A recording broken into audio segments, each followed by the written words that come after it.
Why do these bugs like my shin so much? I'm glad I put the spray on because they are bugging me.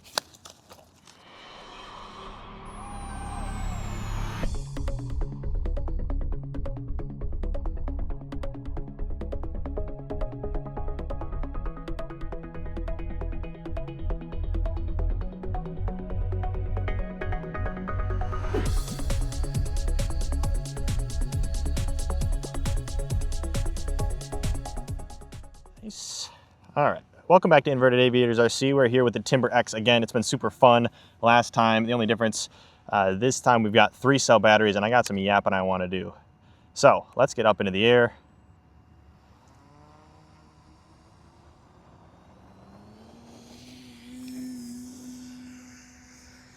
And you can probably tell this is a 3-cell battery, which means we are going to be doing a lot more cruising around. Not a whole ton of crazy stuff, but that's because I've got some ideas I want to talk about, or at least thoughts I've had.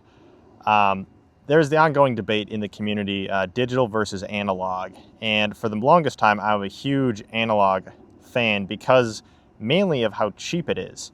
And if I wanted to throw a camera on a plane, it'd literally be 30 bucks.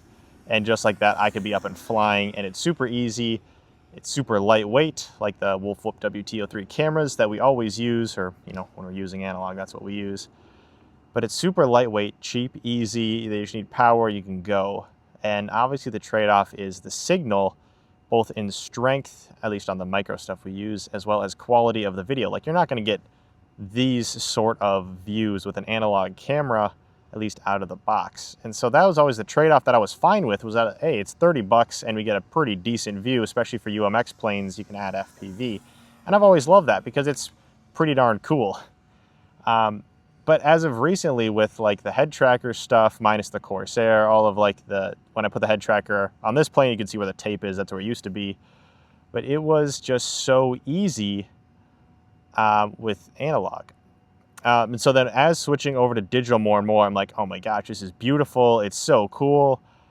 The trade-off is it's expensive. And this is the DJI O3 Air unit, and with the tariffs and all the different stuff making the imports from DJI a lot more sparse, it's just expensive. And so I've also run into issues with digital that I haven't run into with analog, and this could just be a me thing.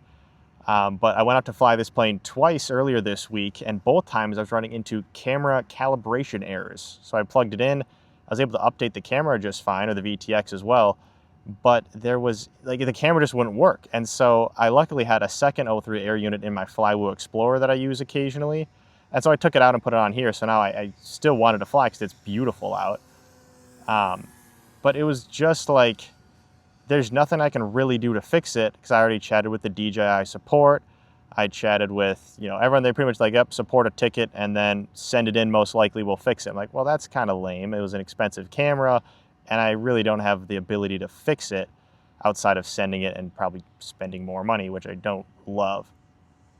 So that's my gripe with digital at the moment, is that if you want to get these really, really nice views, there's a chance that something happens and then you have to spend a lot more money just to get back to where you were.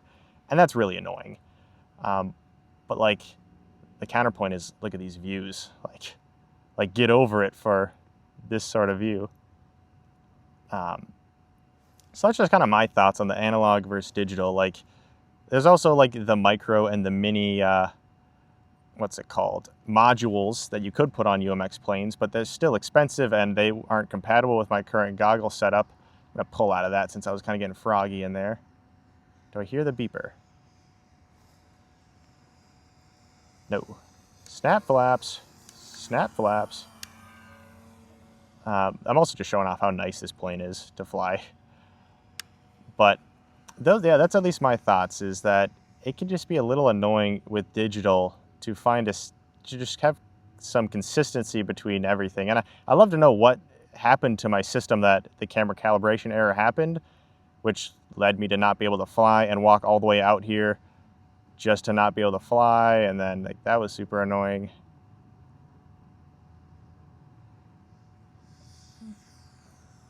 Maybe I should land here.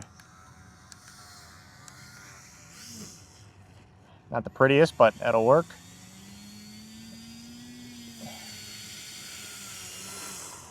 All right, that was my first yapping session. I have one more 3-cell battery, so let's get that real quick. I've been running into some weird issues in between the receiver in my Timber X and the Radiomaster Zorro, which has an external 4-in-1 module that can talk to the said receiver. But after about 20 seconds, it just completely cuts out and I lose all sorts of communication between the two. So I'm gonna run it just like I normally would, turning on the radio first, of course. Welcome to HTX. And then I'm gonna plug in the plane.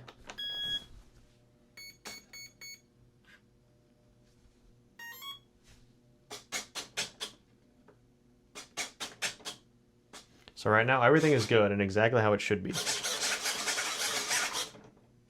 working just fine, still have control. Telemetry lost.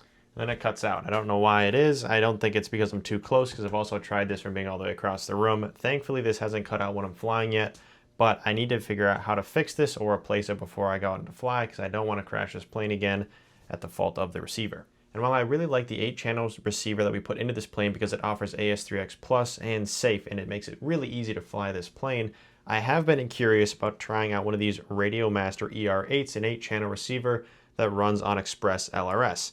And this is a really cheap receiver compared to what the Spectrum one costs, at the detriment of not having safe AS3X Plus or any sort of gyro, which will make this experience a lot more streamlined without having to deal with any of that stuff.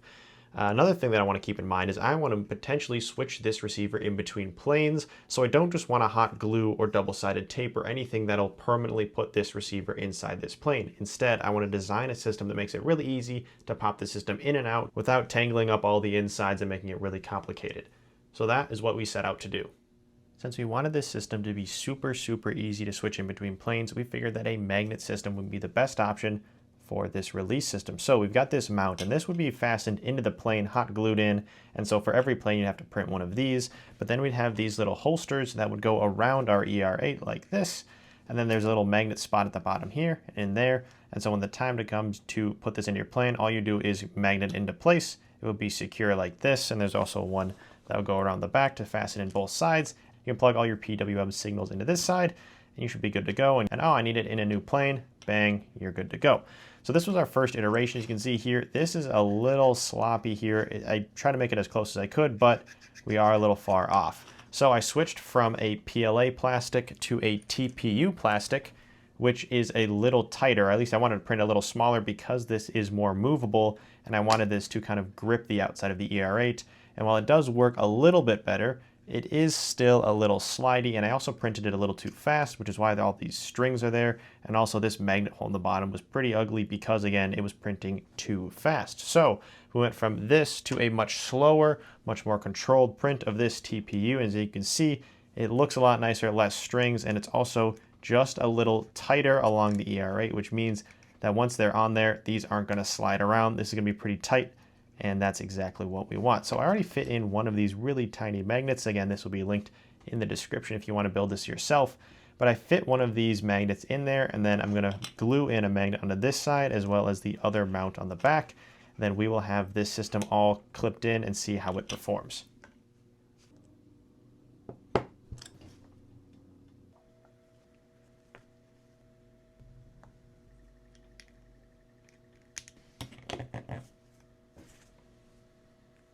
Now that we got our removable system all put together, it's time to take out our old receiver and pop in the new one.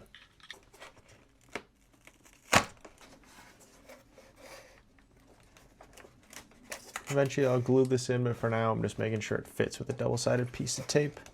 There we go. Just like that, we've got our new receiver installed. We just have to route these antennas out the side and plug everything back in, but that should be the receiver all installed. Also, when it comes to plugging these wires back in, it's a lot easier to just take this out, then plug our wires in. Since I know this is the throttle channel, I know it's going to go right to channel 1, and instead of fishing it around in there, I can just take it out. Like, I know this is going to be channel 8, really easy to get channel 8 in there. Then I can plug these wires back in. It's super nice and easy. A couple more fun things to show off that we're upgrading about this plane. On our last crash, we obliterated our spinner, so I went and 3D printed a new one. It works great, fits our propeller. And this print that I found, I will link in the description because someone just made the Timber X spinner. Works great. So we got a spinner we're adding. We also wrecked our mounting wing piece that usually goes across and secures everything. And that's because we had the 360 cam sticking up through the middle, made it a lot more brittle, but we wrecked it. So again, found a replacement online and put a hole for our mounting part of our 360 camera. Again, having a 3D printer is awesome because you can just fix these parts for a couple of cents. So replace that part. What else? Our propeller chipped on one side pretty bad, and you can tell it's not the same diameter anymore. So this was making the plane oscillate quite a bit when it was flying, making the footage really, really vibrating and hard to watch. So we're gonna put a brand new propeller on there, which makes the life a lot better.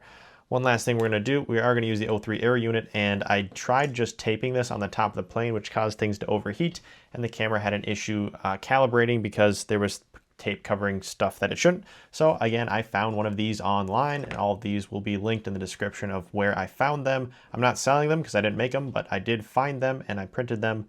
I'm just showing them off. So this is an O3 air unit case. I'm just going to double-sided tape that onto the top, which should keep everything in place and looking nice. And the last change is in this battery compartment. And so this stock battery holder has two of those Velcros that are like glued into this plastic part. And the part that I really didn't like about it was that there was no ability for this plastic ring to like cinch down the Velcros. Instead, they were Velcro on both sides. So whenever you put them together, they'd stick, and it was really hard to actually fasten it in place.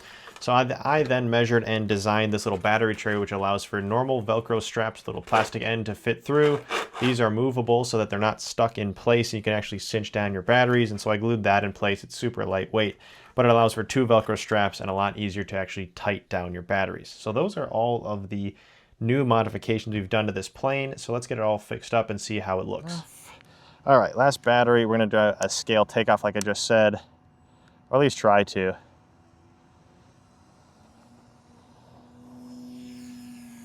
That's probably my most scale of a while, but that is still super nice. We have normal plane, meaning no full wing ailerons, no funny business yet. But the other thing I wanted to talk about was a potential sponsor, or a potential partnership with Hub Hobby.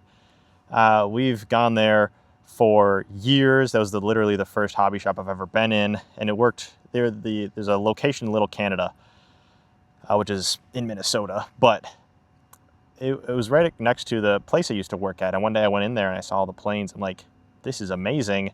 This is so cool. I want to get a plane. And so my brother and I bought the planes. We bought the Evos, and we each had one. We threw cameras on top. And before we had the channel, we were just like, this is awesome.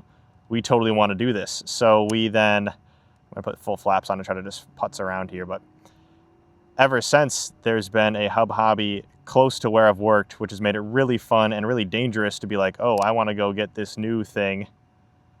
Let me go look at Hub Hobby, see what they got it, see all the new planes from like Horizon Hobby and E-flite. All their stuff are there. And so just having a local hobby store that's always been close and have the cool stuff has been so much fun for the hobby.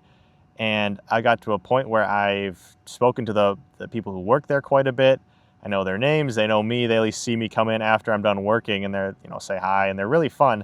And so I asked the people working there at the time, saying, hey, would you guys be open to a potential partnership? The biggest hindrance in our current channel is that we just don't really have the budget for a ton of new planes. Like, I'm thinking the Brian Phillips of the RC community always is reviewing the newest, latest, and greatest planes. And that's so cool from just a hobbyist like myself that he has the opportunity to review these planes. I'm like, well, I want to do that.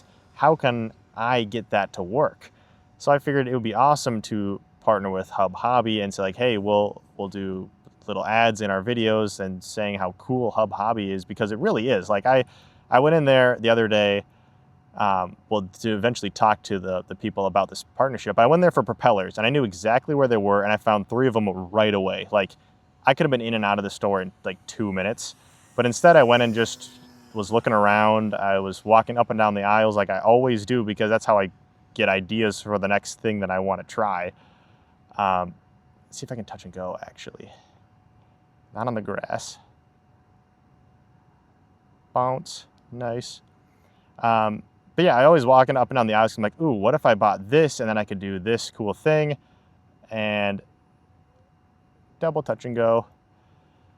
So I was walking up and down the aisles, and then I was like, oh, well, let me just go talk to these, see what they think. And they gave me the manager's business card and say, hey, email this lady. She's, you know, the head honcho. She knows everything and she'll for sure respond. So I'm like, absolutely. So I emailed her a couple days ago. I haven't heard back. I'm assuming she's pretty busy. You know, she's a manager. But that's at least what I want this channel to, the direction I want it to go in is adding or reviewing more planes, but not just reviewing them, but adding FPV and pretty much being, for every plane that comes out, say, well, this is how, if you'd want to add FPV, whether it's analog or digital, this is how we would do it. And be like the Brian Phillips plus FPV part. Just sounds so cool. And so that's at least the direction I want to go in. And so if you can, I don't know how anyone else could help with this endeavor other than just, you know, saying good luck in the comments or something. But that's what we want to do. So however this manager, if this manager sees this video, that would at least explain our whole story and how we all came into Hub Hobby, as well as what we want to do and how we want to help, or, you know, say thanks to Hub Hobby for always being there as a really good hobby store. But yeah, that's, if you want an insight on the direction of the channel, that's what I want to do. Because the Timber X is awesome, but there's so many more planes that we could be doing stuff to. Why not us? Why not now?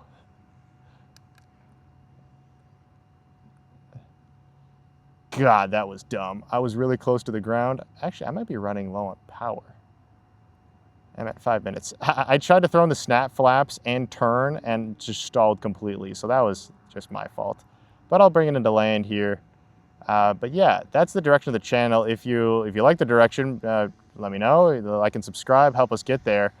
But that's what we're trying to do.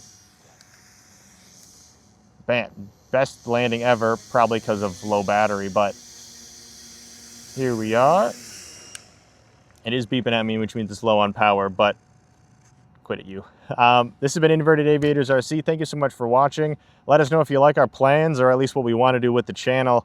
It's always fun to fly and hear ideas from you guys. So thank you so much for watching. Thank you to our members, who are the reason we're able to do these fun projects. And if you want to join the membership to help our channel grow, we'd absolutely appreciate it. But thank you so much for watching. This has been Inverted Aviators RC. See you.